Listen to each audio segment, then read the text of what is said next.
Hello, everybody. Good afternoon.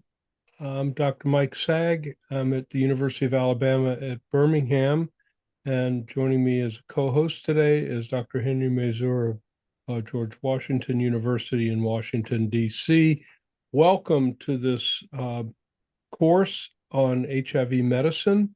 It is going to be a wonderful course. We have phenomenal speakers, great topics, and in a lot of ways, this particular course is kind of a year-end wrap-up of a lot of things that we think are new to the field, and we're so glad that you can join us today for what really will be a wonderful time reviewing current topics in HIV medicine. Next slide. So the course today is part of a large series of activities that the International Antiviral Society USA gives, and you can see them listed here on this slide, but ranging from the CROI conference, which will be coming up in late February in Denver, Colorado this year, to the Ryan White clinical conference, which happens about 10 days from now, or maybe 8 days from now, in Washington, D.C. Those are both obviously live meetings, to the dialogues, webinars, antiviral resistance, practice question of the week, the Going Antiviral podcast, all kinds of activities. But this is one of our online courses that used to be held live in person in Washington, D.C., and now we've made into a virtual course that I think you're going to really enjoy. Next slide. So, warm welcome to all of you. There's going to be about 200 attendees who join us today. You can see from different states throughout the United States, but also from Australia, Canada, India, Malawi, Qatar, and the United Kingdom. So welcome, everybody. Before you joined live, there were a series of demographic questions that you can see the answers here. So about half of the folks joining us today are physicians. Another quarter, 25% or so, are nurse practitioners, physician assistants, pharmacists represent 15%, and then other nursing professionals and administrators, et cetera. Next slide. Before the course, for those of you who signed up, there were pre-test questions, and as expected, actually, the pass rate was about 23% with an average score of 62%. Don't feel badly about that. The questions were derived from what you're going to be hearing today. So when we take the post-test, that number will more than flip, and usually about 90% plus get the question correct. So encourage you to pay attention during the course. Look for the types of questions, the answers to questions that you got pre-test, and you'll find that you can convert your score from 62% average to probably well over 90% as we wrap up the course. For CME, this is accredited by the Continuing Medical Education Council to provide Category 1 credits for physicians. So that's 3.75 AMA credits.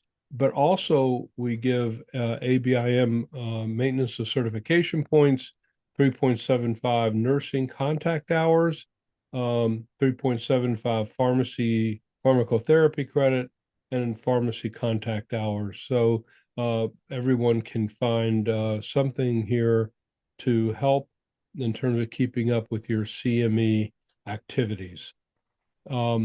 Just a few quick comments about Zoom as we move forward. Obviously, questions will be generated you'll be thinking of as the course is moving on. Please enter those questions under the Q&A feature at the bottom of the bottom sort of right-hand side of the Zoom program. Try not, or please don't put your questions in the chat. that's a different feature. We're not going to be really looking there for questions. And if it's possible, please provide your name and the institution so we can personalize our comments back to you, or when the um, presenter answers the question, we can acknowledge your participation. And when sometimes there'll be questions about a case or a question about content, those polling questions will open up in that same type of window that you saw as you were in the waiting area. Just answer, choose your best response from the poll, and then hit submit. All right, I'll turn now over to Dr. Masur, and he's going to take us through the rest of the introductory slides as well as introducing our first speaker. Henry? Okay, thanks, Mike.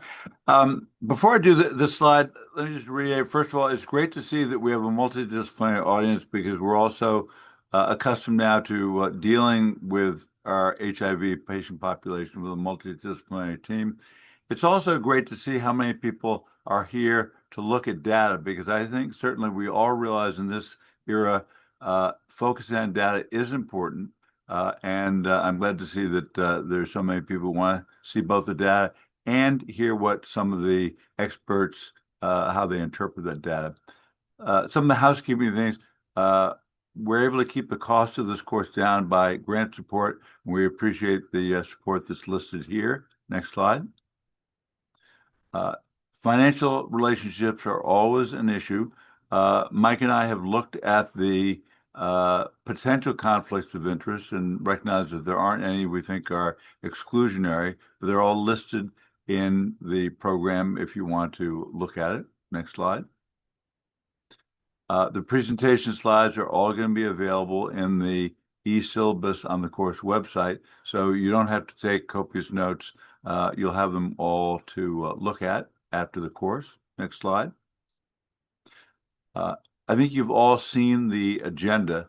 There is going to be a break at 2:55, and we are going to do our best to keep all the speakers on time. But I think one of the issues about IAS-USA courses is Donna Jacobson makes sure that each speaker stays on time. Next slide.